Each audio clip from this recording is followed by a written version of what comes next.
Tata stump போஸ்ட்டுக்கு concrete போடணுமா போடக்கூடாதா, support post வைக்கணுமா வைக்கக்கூடாது, அதை எப்படி ஃபிக்ஸ் பண்ணுறது, இந்த மாதிரி பல கேள்விகள் வந்து எல்லா கஸ்டமருக்கு இருந்ததுங்க. ஸோ அப்படி ஒரு டாடா ஸ்டம்ப் போஸ்ட் வந்து எப்படி ஃபிக்ஸ் பண்ணணும், என்னென்ன ப்ரொசீஜர் இருக்குதுன்னு சொல்லிட்டு இந்த வீடியோவில் உங்களுக்கு எக்ஸ்பிளைன் பண்ணுறேங்க. ஸோ உங்கள் எல்லாத்துக்குமே தெரியுங்க, டாட்டாலேருந்து ரெடிமேட் ஸ்டம்ப் போஸ்ட் வருதுங்க. இதிலே ஹோல்ஸ் போட்டு கீழே அல்லு பீஸ் வச்சு எல்லாமே வருதுங்க. ஸோ ரெடி டு ஃபிக்ஸ் மாதிரி நீங்கள் வாங்கினீங்கன்னா கொண்டு வந்து ஃபிக்ஸ் பண்ணிடலாம். அந்த மாதிரி ஒரு ஸ்டேஜில் வந்து டாடா ப்ராடக்ட் நம்ம கொடுத்துட்டு இருக்காங்க. ஸோ அதில் வந்து நிறைய பேர் கேட்குற கேள்வி பார்த்தீங்கன்னா, இது அப்படியே மண்ணுக்குள்ளே வச்சா போதுமா இல்லை காங்கிரீட் போடணும் மாட்டீங்க. ஃபர்ஸ்ட் விஷயம் கம்பல்சரி காங்கிரீட் போடணுங்க.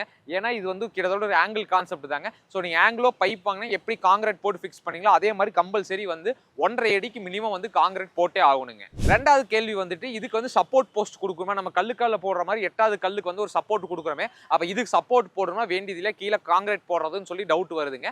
ஸோ அதுக்கு பதில் பார்த்தீங்கன்னா கம்பல்சரி சப்போர்ட் கொடுத்தே ஆகணுங்க. சப்போர்ட்டுங்கிறது நமக்கு அந்த போஸ்ட் வந்து சாயற கிடையாதுங்க. நம்ம வலை இழுத்து கட்டும் போது டெம்பர் கிடைக்கிறதுக்காக சப்போர்ட் கொடுக்குறோங்க. ஸோ அதுக்கு வந்து சப்போர்ட் போஸ்ட் வந்து டாட்டாலேருந்தே வருதுங்க. ஸோ அதுக்கான எஸ்எஸ் போல்ட் நட்டு நம்ம ப்ரொவைட் பண்ணி கொடுத்துட்டு இருக்கிறோங்க. ஸோ நீங்கள் அதை வந்து அது கூடவே வாங்கிக்கலாங்க. ஸோ இது டாட்டாலேருந்து பார்த்தீங்கன்னா 6 அடி 7 அடி 8 அடி 10 அடின்னு சொல்லிட்டு 4 ஹைட்டில் வந்து நமக்கு கிடைக்குதுங்க. ஸோ இதில் உங்களுக்கு என்ன ஹைட் கன்வீனியன்ட்டாக இருந்தாலும் நீங்கள் எடுத்துக்கலாங்க. ஸோ நான் சொன்ன மாதிரிங்க இது வந்து ரெடிமேடாக வரனால பார்த்தீங்கன்னா இதிலே வந்து உங்களுக்கு கட்டு கம்பி கட்டுறதுக்கான ஹோல்ஸும் கொடுத்துட்றாங்க.